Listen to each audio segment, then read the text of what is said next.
Welcome to Unity Spiritual Center, Pflugerville. Today we're talking about the kingdom of heaven is within. Kingdom of God is within. And those phrases, they're actually the same. Kingdom of God and kingdom of heaven is really the same energy, if we're going to use that terminology. And it's one of those areas, or one of those, let's say, translations of the Bible that varies depending on which Bible it is. Okay? Now, please understand. And I want to go into the Bible and give you the definitions or the translation and make sure, because this is a point where many theologians, let's say, they vary in their attitudes, okay? And what we're talking about for some people could be blasphemy, okay? And I'm going to be very open about this whole conversation. Because the crux right there is, do you think about it this way or do you think about it that way? So let's read, and I'm reading from the Lancer Bible. Lancer Bible is translated by a gentleman that spoke Aramaic, which was the original language that Jesus was speaking. And in the King James, the original King James, the translation is exactly the same, but there's subsequent translations that there's a variance. So the original conversation takes place in Luke.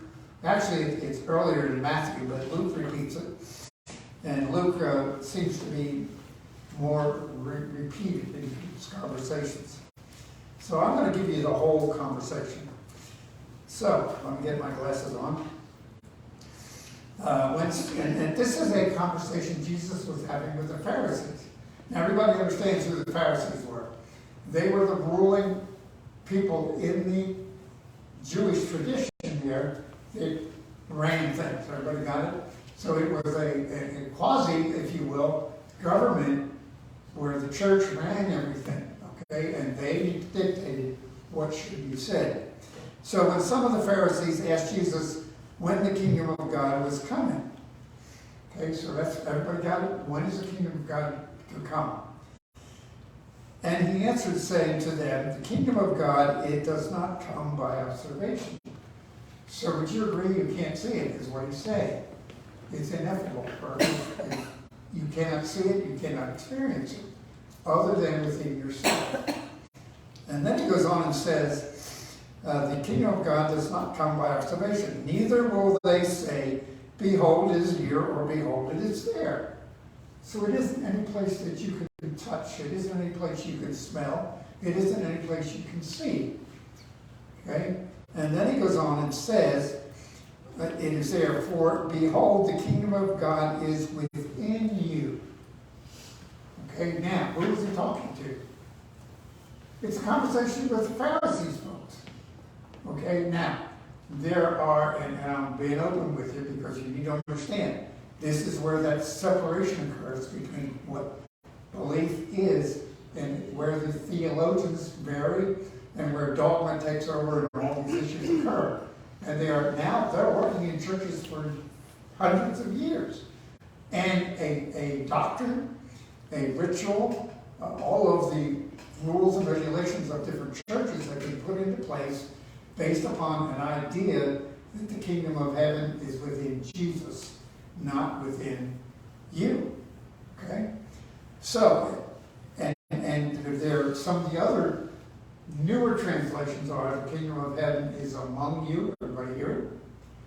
Which means they feel it means closer to Jesus was in the crowd.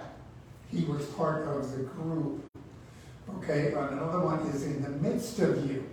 So it's not translated the kingdom of heaven is within, it's translated the kingdom of heaven is among you or in the midst of you. Everybody see the nuances in that difference. Okay, and that's where the crux of what we're talking about and what we share with you, that the kingdom of heaven is within you, which is what Jesus told us. Okay?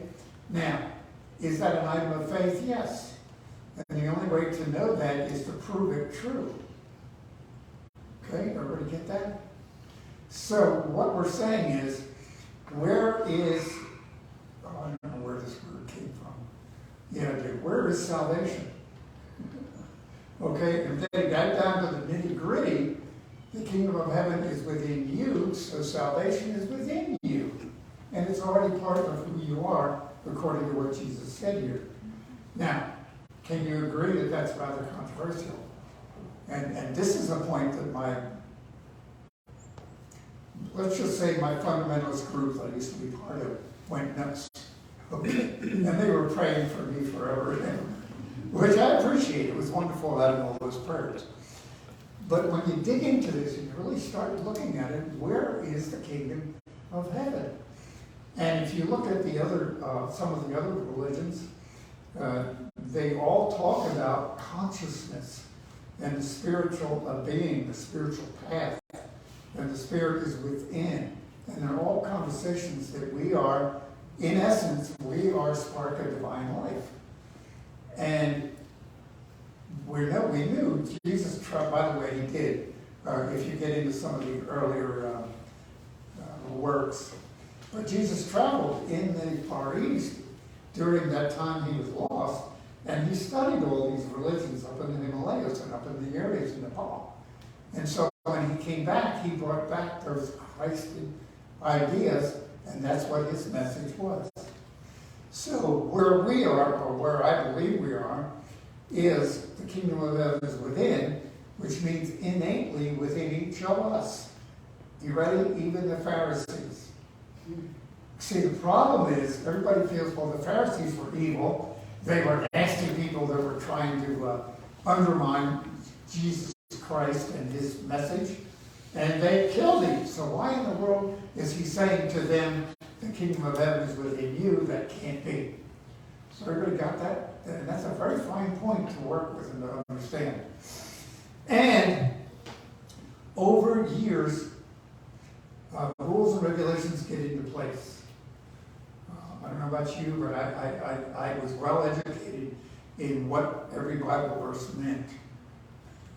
There was also a catechism, etc., all kinds of things saying these are the rules, this is the way it is. Everybody get what I'm saying?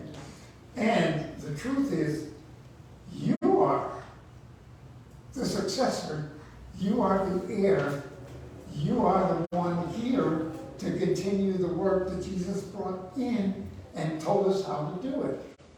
Now, I go on, we've got all kinds of things. Jesus said, and Jesus, toward the end of his ministry, when he was working with his disciples, he had a lot of very heartfelt conversations with them. And in John 14:12, he says, "Truly, truly, I say to you, he who believes in me shall do the works which I do, and even greater than these things shall he do, because I'm going to my Father." Now, do we believe that? And the key to it is, and whenever Jesus talked about do this in my name or do this because you believe, he was saying, do what I've trained you to do. And the Bible is full of his teachings.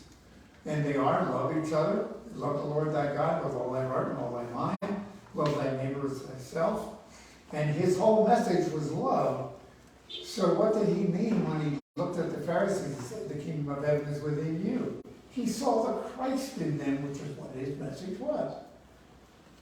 To see the Christ in others. No matter what their political party is, no matter what they look like, they are a Christian being. So he was able to see that and to verbalize that, and they wrote it down. So, and it goes on, by the way, Paul was a successor, if I can use that terminology, of Jesus. And he picked up the teachings, and what Paul did was, Paul's ministry was to what they call the diaspora Jews. Those were the Jewish people that left Israel and migrated all over that Middle Eastern area. Okay? And one of the first books that Paul wrote was from, in Romans, to the people in Rome. And he said, and this spirit, okay. Hi, Judy. Hi. Now, what we're doing is, I really wanted to dig into this because we kind of take things And the idea is to understand what we really believe and what Jesus really said, in my opinion, of course. I have to be careful to put that in.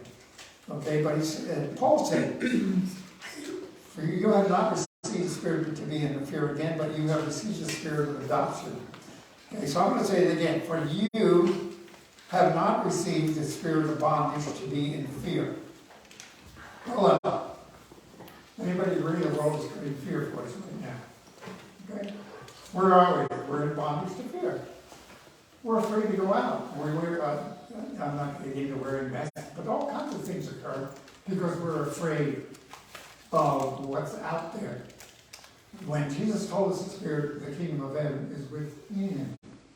Then he goes on and said that you have received the spirit of the adoption. And then he goes on and said, and this bears witness to our spirit that we are the children of God.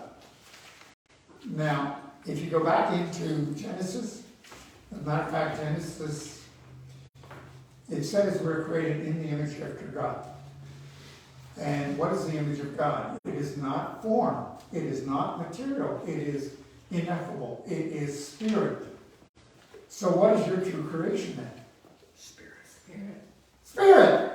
You see, we keep getting involved in the material end, and we keep translating and talking about things in the material sense. And Jesus was talking, really, I believe, in the spiritual sense. And that essence that we really are has been covered up by all the stuff in the world around us, telling us you're not good enough, you're going to go to hell. I was told that, by the way. Anybody else? You better straighten that, boy. Okay? Oh my God. Oh. And see, the problem is they didn't know. I was being told what they had been trained in. Okay? Now, here's the key. Everybody ready? Next verse. And his children then heirs of God, and joint heirs with Jesus Christ. Now, what is an heir? What does an heir receive? Inheritance. Everything that the whatever it is given to you. So Jesus has given us, God has given us everything that Jesus did, and he's saying, okay, here it is. And how do we get there? So you see, all this idea has been convoluted. It's amazing how man's opinion has changed the true spiritual truth of who you are. And I look at it and I think, oh my goodness, you know, and it gets, I don't know about you, it gets so simple to me sometimes, and then it gets confused in the mess. It's like, oh yeah, we do. Oh my God, what's going to happen if I do that? Okay, you know what? I'm going to have to be careful when I say, because somebody seeing it on the TV might be upset with me. And we all have those feelings. We all have those issues. But the kingdom of heaven is within, number one. Number two, Jesus said to the Pharisees, who everybody should hate, and what he was saying was, I see the Christ in everyone and everything. And then we go, and he says in John 14, he said, these things I do, you shall do even greater things. And then Paul comes in and says, well, if you accept the fact that you're children of God, then you're heirs of everything God is, and joint heirs with Jesus the Christ.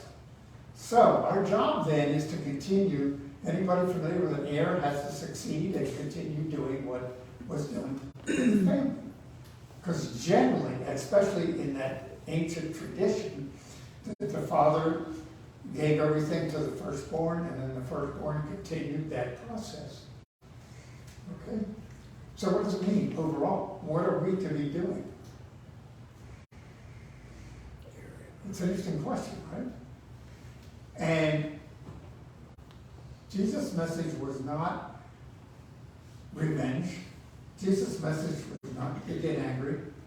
We can talk a lot about what it is not, which is everything that's occurring in our world around us. It's funny. I had somebody behind me the other day, and For some reason, I had really cut him off. I didn't know I had. And Madeline was concerned because the guy was behind me. And so immediately fear occurred, right? That he might do anything. Okay? So we're in a world that's creating fear all the time. And it's going back to the kingdom of heaven is within, knowing that I and the Father are one, which is the famous word that Jesus said. So Jesus was the heir to God and manifested that. He said, these things I do, ye shall do even greater things.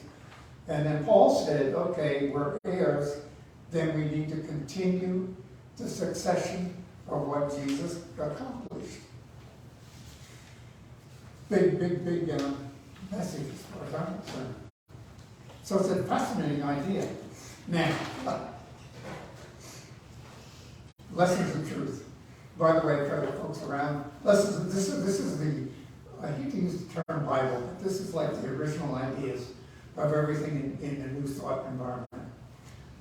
Most New Thought organizations use this in their training. This is first published by Unity. It's currently published by Unity.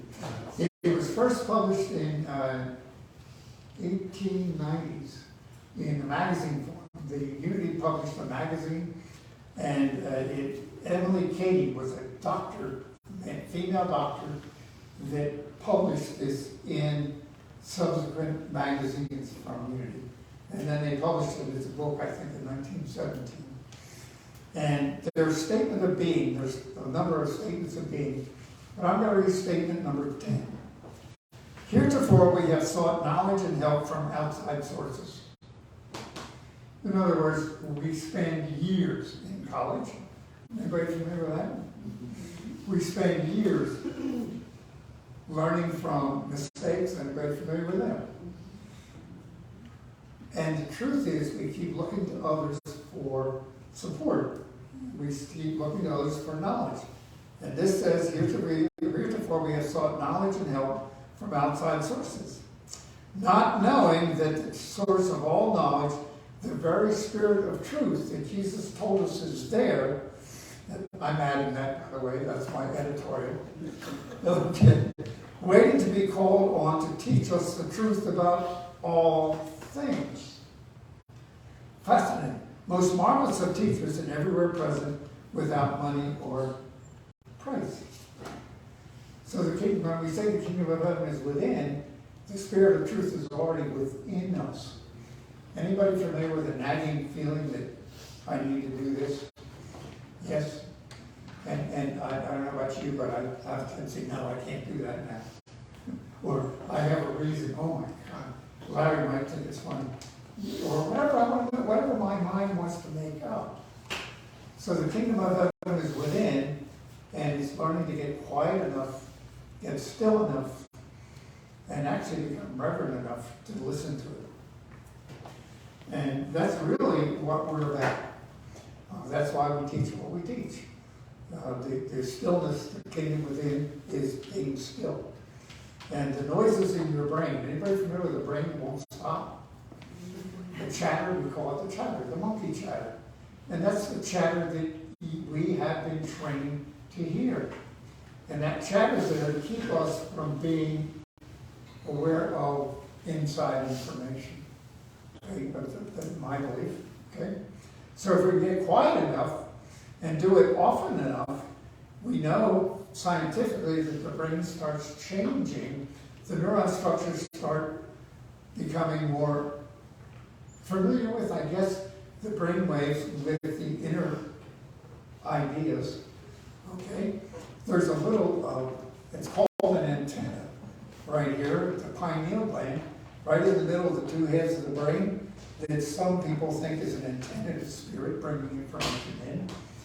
Okay? The heart is evidently the database for God's information. See, it said you're born in the image of God. So where is that image? It's within you. Where is it? Okay, some people need a place for it to be, so it's in the heart. So how do we get into those? And basically what we're talking about is stillness and meditation, which we need to be supporting you in. And we're getting there. Okay? Ways of release. Folks, the world keeps telling us junk. Anybody familiar with junk? Now, I don't know about you, but every week people go around and pick up the effluent of life in my garbage can. Okay? And we put it out on the curb, and they pick it up and dump it out and cover it with dirt, is my understanding. Or they burn it. So, as a metaphor, what do we need to do in our spiritual life? We need to put the junk out. We need to really become aware of it, write it down if we have to, and burn it, like the rescuers are doing once a month now, or do it through tapping, or do it through counseling, where spiritual counseling is available. But it's doing something rather than living in the junk. Anybody ever seen a hoarder on TV? Okay, what's it like? And it doesn't happen overnight. It happens over a period of time. And it slowly accumulates because nobody's taking the effluent out. So we need to be releasing. We need to be admitting that it's there. We need to be admitting, hey, I screwed up. But the kingdom of heaven is within, and what does Jesus teach? Forgiveness. So it's looking at what we've done, and it's forgiving ourselves and others, and then moving and accepting who we are. The biggest problem, in my opinion, that I see over and over again, and Course of Love keeps bringing it up and up and up. By the way, if you haven't been in it, buy a copy. We got about 4 copies of it. We can sell you. But anyway, it is saying that the biggest step is acceptance of who you are. Now, part of that is accepting the higher power, but it's who are you? And we have been so trained that we're insignificant, we're not enough, we don't smell right, we're the wrong gender, we have the wrong color hair, we're too old, we're too young, whatever excuses, yes? So the world is telling us all this all the time. Show them that. Leave it for the garbage man once a month or once a week. Okay, and the biggest key then is accepting who you are. But if the world has told you you're so rotten, it's difficult to accept who you are, really. And my Bible says over and over again, you are the light of the world, the kingdom of heaven is within you, it's the Father's good pleasure to give you the kingdom, and over and over and over again. So the key to it is accept it. Understand who we are. Okay? And if you got problems, fine. Problems are only keys to making the change. And it's interesting, and anybody ever notice how you learn a skill? Okay? Anybody here that's ever been to martial arts, the only way to earn the plunder is do it over and over and over again. The only way to be a good archer is to hit the target and keep trying. And do you do it the first time? No. It takes hundreds of times to become good at it. Whatever skill it is, yes. So, it's really interesting, and I have thought, kind of earlier when you were talking about the Pharisees, because the Metaphysical Bible Dictionary definition of the Pharisees is, it's a state of consciousness that is concerned with the formalities and customs of the external realm. Yeah. So as long as so Jesus' conversation with the Pharisees was, hey, don't be concerned with the outer, be concerned with the inner. But see, it was that conversation and what is in the Bible is the tipping point, whether you're over here in a spiritual life or whether you're in a ritual life. Okay, and the Pharisees are the example of the ritual. Okay? And I do it because I've been told to do it, and I'm going to hell if I don't do it. So I'm being forced, I'm being bribed to do it with eternal damnation. Now, I hope you didn't record that, okay? And then the other thought was, Jesus' teachings in the Bible are all affirmations of the truth of who we are and of the great I am. Of who we are. See, honestly, folks, and I see it in myself. We always slip back into the, oh my God, I'm only mortal. Oh my God, I'm only human. Oh my God, I'm now 82. Oh my, there's always that excuse. But the kingdom of heaven is within you. You are the light of the world. Why do I let that come in? Because the world has trained me to do it. And I can retrain myself to be the child of God. And stop and think about it. If you have a rich father, are you going to get an inheritance? Yes. Well, you got a rich father. You got one that runs the world, that is the world, which means you are the universal energy that runs the world. There's one person, you are you, and that oneness is divine, and you are part of the energy of the world. And God is one energy. We are all one. So where does this all come down? So, you get it? And the only way to do it, to return to the Father, is the parable. That's why the prodigal son is such a powerful metaphor for returning to the Father. And we have to give up living with the swine and eating what the swine eat, and all of a sudden wake up and say, I'm divine. The Father, it's my right to be back with the Father. And I know, and I'm told, it's over and over again in the Bible, that once I start going back, the Father greets me. As a matter of fact, he runs and he gets all kinds of good things for me. So all I'm asking myself and others is to really understand who we are. And we're here to support you. We're here to love you. We're here to give you roses. We're here to make cake. Whatever it takes to convince you who you are. And it's not outside. It's not somebody's opinion. It's not somebody's rules. Even the metaphysics sometimes, I think it's all fear. It's because I started this whole thing. I finally realized this. I realized if I could, I used to write hundreds and hundreds of, I had, the 8.5 by 11 pads, and I used to write thousands of affirmations. The same one, I'm rich, well, and happy. And every phase of my life is in divine order. And I wrote that maybe 20,000 times because I was reconditioning my mind. And what I didn't realize is I didn't have to recondition my mind. My mind was already spirit. All I had to do was give up all the belief. It's like, wow. And yes, I'm still working on it. Okay. So, help us. There are people here. A lot of you have skills. A lot of you have things that you want to share. A lot of you are really, really wanting to be who you are in spirit. And one of the keys to this whole thing is energies. See, what Jesus said was, he saw the Pharisees as a child of God.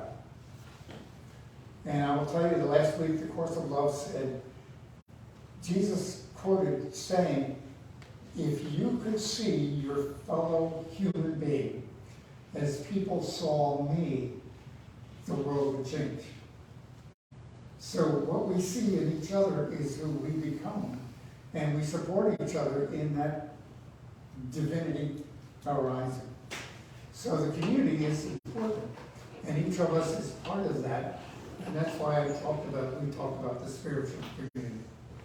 So I encourage you, step forward. We have, Larry has his flower essences. and those of you, the Bach remedies, anybody's familiar with them, they use flower essences to heal. And he spent years of his life in there. Okay? We've got Madeline doing tapping. Barbara's going to do meditation with me. I'm not even looking at you, Ann. She's such a light, and the light is still there.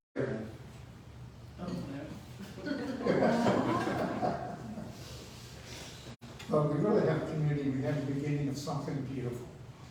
And that something beautiful is growing. It's manifesting itself as you. because you're part of this, and it's the Father's good pleasure to give us the kingdom together. So I've said enough. I love you dearly.